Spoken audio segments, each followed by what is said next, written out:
Torahbox.com pour la diffusion du judaïsme francophone vous retransmet un enseignement du Rav Yechia Ben Chetrit. Bonne écoute et bon limoud.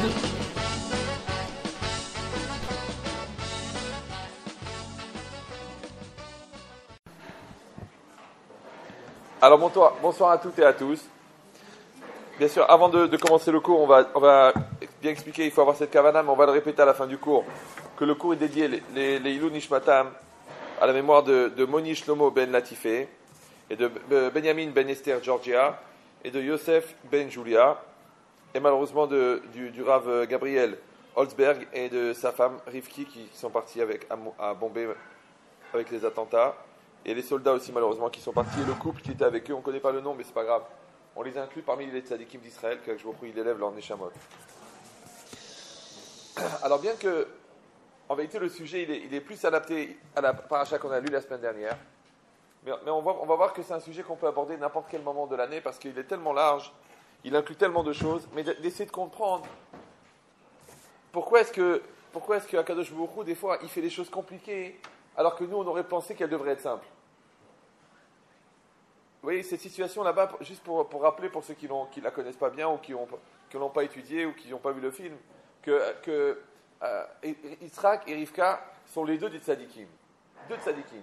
Ils ont deux enfants, deux garçons. Un qui s'appelle Yaakov, un qui s'appelle Esav. Et pour nous, c'est les deux symboles de l'antithèse. Parce que Yaakov, c'est le tzaddik, c'est le révélateur, c'est lui le vrai démarrage du Ham Israël. On s'appelle Yaakov Israël.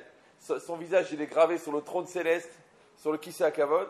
Et Esav, c'est le contraire. C'est le destructeur, c'est le tueur, c'est le violeur. C'est en deux extrêmes. Les deux, ils viennent d'un seul couple. Ça, c'est une chose difficile à comprendre. Parce que le pommier, il fait des pommes, c'est normal. Mais cet arbre-là, il fait des herbes amères, il fait des fruits amers.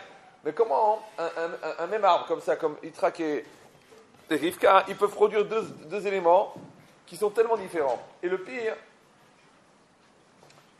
c'est que les deux, en plus, c'est des jumeaux. Ça veut dire quoi? Ça veut dire qu'ils étaient en même temps dans le même ventre de leur mère.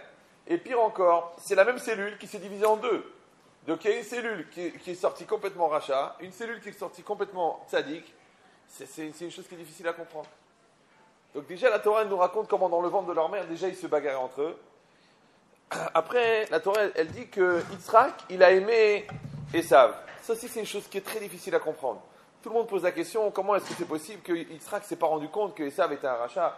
C'est-à-dire tout le pays était au courant. C'est comme si quelqu'un dit c'est le patron de la mafia, ouais, et tout le monde est au courant sauf son père. C'est pas possible. D'un autre côté, la mère, elle aimait Yaakov, elle a tout investi par rapport à Yaakov. Après, la nature des enfants n'a rien à voir. Parce que Rachid explique que jusqu'à l'âge de 13 ans, ils étaient pareils. Ils ont été dans la même école, dans la même yeshiva, ils ont étudié la même Torah. À 13 ans, Yaakov, il a décidé de se consacrer sa vie à l'étude. Et Esav, il est parti dans le délire des Ta'avot et des Averot. Et après, la Torah dit que Yaakov, il est Ishtam Yoshev Walim. C'est quelqu'un qui est assis dans la tente à étudier la Torah. Donc, ça veut dire quoi? Ça veut dire qu'il a donné toute sa vie pour l'intériorité de la Torah. Et Esav, Ish Sadeh, Yodeat Saïd, quelqu'un qui connaît la chasse et qui est dans les champs. Maintenant, pour l'instant, on n'a pas d'a priori négatif sur eux. Quand on lit à ce moment-là le texte, on dit bon, c'est pas grave.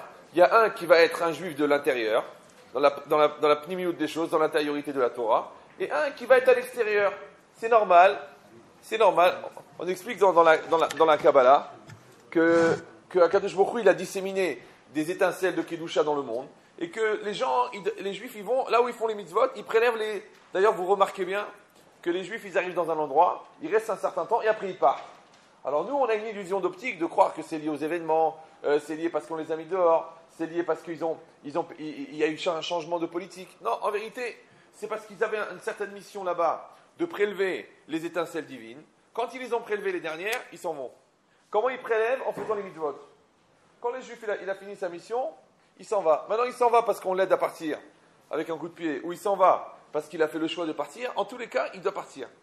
Il dit, cette dimension-là, elle aurait très bien été claire pour nous que c'est normal qu'il y a des juifs qui vont être des juifs de la yeshiva, et eux qui vont aller chercher l'intérieur de la Kedusha dans la Torah, et d'autres qui vont être à l'extérieur, qui vont être dans le business, qui vont être dans les actions, plus dans l'activité, et qui vont faire aussi beaucoup de mitzvot, et ça aurait été normal.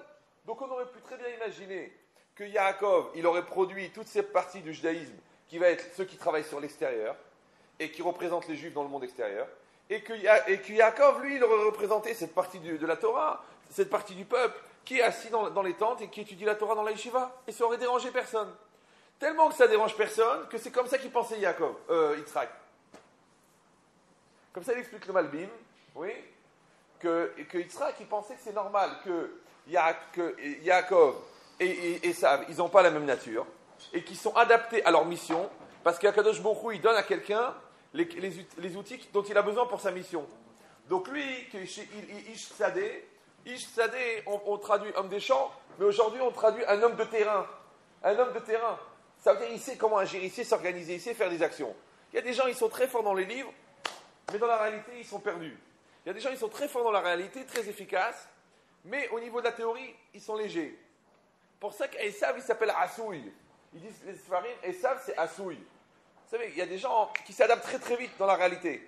Oui, il a déjà construit. Celui-là, en 3 jours, il a créé un magasin. Celui-là, ça fait 10 ans qu'il est en train de réfléchir quel est le fondement de l'économie. Quand il va faire le business, celui-là? Oui, il arrive dans la théorie. Il a fait le MBA, le MBB, le MBC, le MBA. Il a tout fait. Oui. Mais il n'a pas encore vendu un produit. Donc tu vois, lui, il est plus agissant, il est plus dans l'acte. Et lui, s'il est plus dans la théorie, et c'est pas grave. Et les deux, ils font partie d'un même élément qui s'appellerait Am Israël. Et le Malbim, il explique que Yitzhak, il pensait que Yaakov, il n'avait pas besoin de sa bénédiction. Mais Esav, il avait besoin de la bénédiction. Alors là-bas, il explique pourquoi. Il y a ce qu'on appelle un principe de Birkat Avraham. Birkat Avraham, c'est quoi? On a vu dans la paracha là-bas de Lech Lecha, comment Akadosh Baruch Hu, il a béni Avraham. Il l'a béni.